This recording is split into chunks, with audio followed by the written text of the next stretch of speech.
の中で影の声が囁くんだ。秘密の街角に眠る古い伝説さ。明かされぬ砂塵の謎が呼び覚まされ、闇に消える証拠が夜を包む。探せ消えた真実を闇の奥で見つけ行方不明の答え、星の涙で洗い流して洗い流して闇の中で最終幕待っている。踊れて名付く。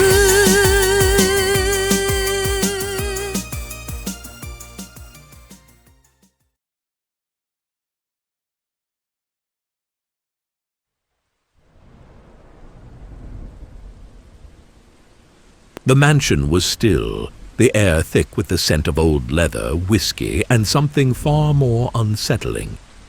Detective Sora stood in the doorway of Jason Hawke's expansive study, her sharp eyes scanning every inch of the room. Hawke, the reclusive billionaire with a fortune built on dubious dealings, had been found dead in his home, a brutal victim of something or someone much older than mortal men. The room was in disarray, the glass-topped desk overturned, drawers flung open as though someone had been in a desperate search for something. The heavy scent of blood hung in the air, a nauseating reminder of the violent death that had taken place here. Jason's body had been discovered slumped on the floor, his neck exposed with a single powerful puncture wound. No sign of a struggle, no trace of a weapon. Just the bite, the unmistakable mark of a vampire. Sora crouched, studying the blood-stained floor beneath her. Jason's blood, dark and drying, had pooled in odd places, some of it splattered like droplets from a struggling body, others soaked into the hard marble floor. But there was something else, something Sora could feel more than see.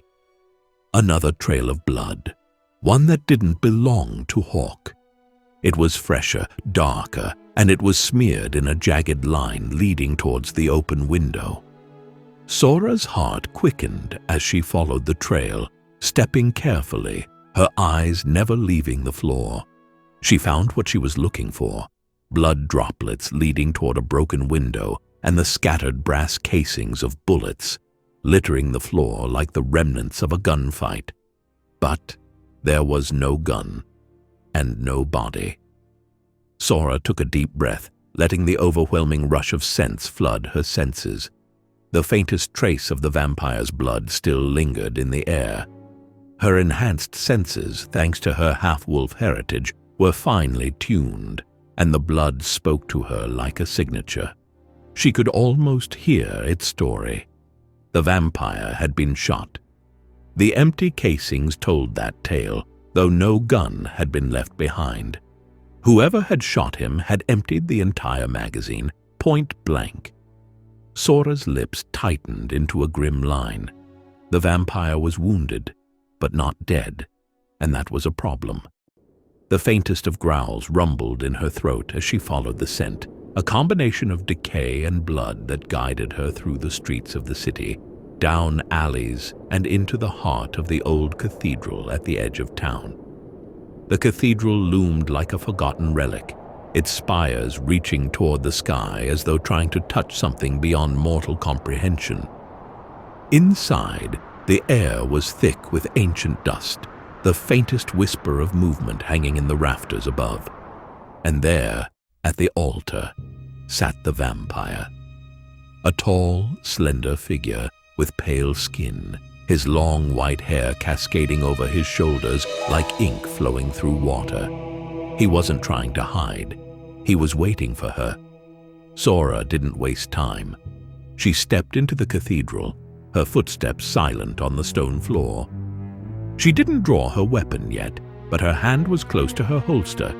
Her sharp eyes never left the vampire's form, studying his every move. Detective Sora, the vampire said, his voice rich and cold, laced with an unsettling calm. I've been expecting you. Her jaw tightened. You killed Jason Hawke. The vampire smiled, sharp fangs glinting under the dim light. I did. He was no use to me, just another rich fool in my way. But you could be useful. I've been looking for someone like you. I'm not interested. You killed him, and I'm here to make sure you answer for it. Sora replied, her voice sharp, filled with resolve. The vampire's smile faded, his eyes narrowing. A noble sentiment. But you don't understand, Detective. We are the future. You've seen what we are capable of. We were born before mankind. We were gods before humans ever learned to walk. And now, we are reclaiming what was once ours. Sora's lip curled. I'm not joining you. The vampire's smile returned, but it was dark, cruel. Then we shall see how much resistance you can offer. And in an instant, he lunged at her. The fight was fast, brutal. Sora's reflexes were honed by years of training, by her very nature. She ducked and weaved, countering with speed and precision, her wolf instincts guiding her every move. But the vampire was fast, too fast, and his strength was overwhelming. His claws scraped against her skin, leaving gashes that burned as though they had been made by a searing fire. But Sora fought on, her claws bared, her movements fluid and wild like a creature of the night. She pressed forward, using her enhanced senses to predict his every move, and finally, after a series of brutal strikes, she landed a blow that sent the vampire stumbling backward. Before she could finish him, the ground beneath her feet trembled. The doors of the cathedral burst open with a crash, and a second vampire appeared, his eyes glowing like embers in the darkness. He was younger, and he moved with a terrifying grace. Together, the two vampires were a force of nature. Sora fought with everything she had, her half-wolf nature driving her onward, but they were too much. The second vampire tackled her, knocking her to the floor with inhuman strength. Her breath caught in her throat as the first vampire was on her again, fangs sinking into her shoulder, draining the life from her. In the chaos, Sora's vision blurred, but her hearing sharpened. Through the fog of pain, she could hear footsteps approaching. A figure in a purple robe, his eyes glowing like twin stars, entered the cathedral. The air seemed to shift around him, the very atmosphere warping with his presence.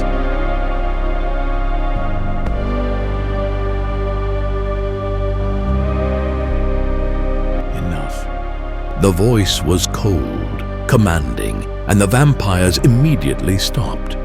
They looked to him as if he were their master. Sora, barely conscious, forced her eyes open. The man was tall, his long white hair flowing behind him like a halo in the dim light. His eyes burned a brilliant shade of purple, and his robes shimmered with an unnatural energy. The vampire who had attacked her bowed low. Sora struggled, her voice barely a whisper. She asked the tall man to identify himself, but the man smiled, his expression calm but unsettling.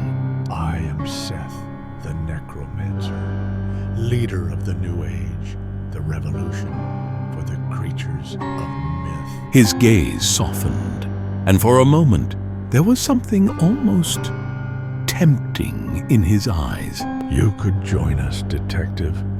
You could become something greater than human. Together, we would reshape this world, create a new order where creatures like us no longer hide in the shadows. Sora's blood was pounding in her ears, but her will was unbroken. She gritted her teeth, her eyes flashing with defiance. I'll never join you. Seth's smile widened, but there was no warmth in it. With a wave of his hand, the vampires stepped back, leaving Sora broken and bloodied on the cold stone floor. Seth turned, his robes swirling around him like smoke.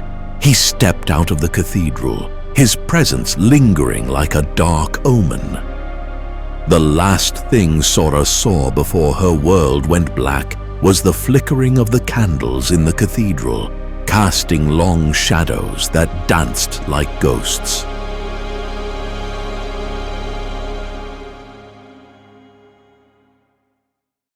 The shadow of the moonlight, the howl that pierces night, the spirit of a legend, boundless in its fight.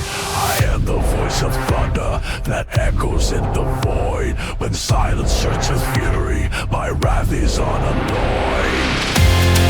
You can't break me, hear me howl. In the darkness, I'm the proud. No wolf unleashed, no fear, no doubt. In the twilight, I scream out. Irrevocable, my spirit, rolling through the snow. With eyes that pierce the silence, in shadows I bestow.